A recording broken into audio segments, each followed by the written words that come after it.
Fredrick Douglass, American Author Video by Audrey A. Tilley.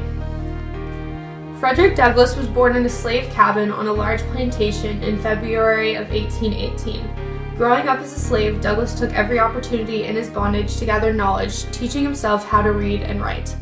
Douglass became a powerful abolitionist as a result of his amazing talent displayed in his writings, detailing his life in slavery and his freedom.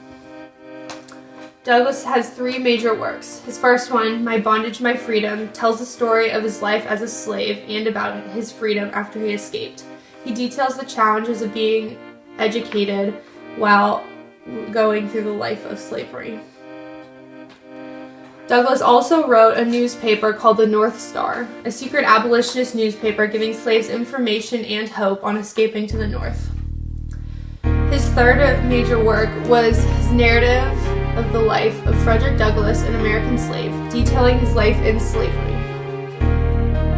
I hated slavery, always, and the desire for freedom only needed a favorable breeze to fan it into a blaze at any moment.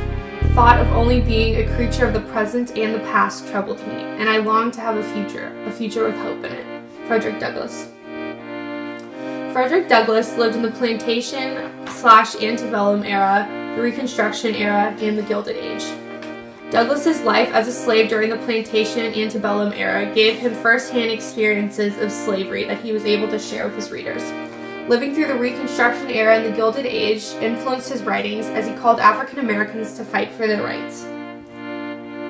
Douglass lived through many major historical events, a few of them being the Civil War, President Abraham Lincoln's assassination, the Reconstruction era, and the 13th, 14th, and 15th Amendments. Why should you read his writings today?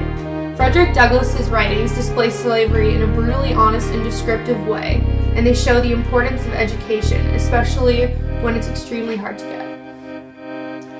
Historical significance. Fredrick Douglass was the first slave to be able to portray slavery in such a detailed, honest, and educated way. He showed people in the North that had never known how bad slavery was truly the extent of the cruelty that slaves experienced in the South. By reading his works, you can understand the extent of cruelty in American slavery in the South. His abolitionist works were seen globally as he went and he spoke to many different countries. Douglass's ideals on education helped pave the way for civil rights movements and court cases such as Brown versus the Board of Education, in which African Americans were given the right to become educated along with whites, and there was no segregation anymore in schools. Douglass's writings also show us how important education is and how lucky we are that we are able to obtain it without much struggle. Fun fact, Fredrick Douglass was appointed to the General Council of Haiti, and after running away from the South, Douglass changed his name from Bailey to Douglass to protect himself from being recaptured by slaveholders. The end.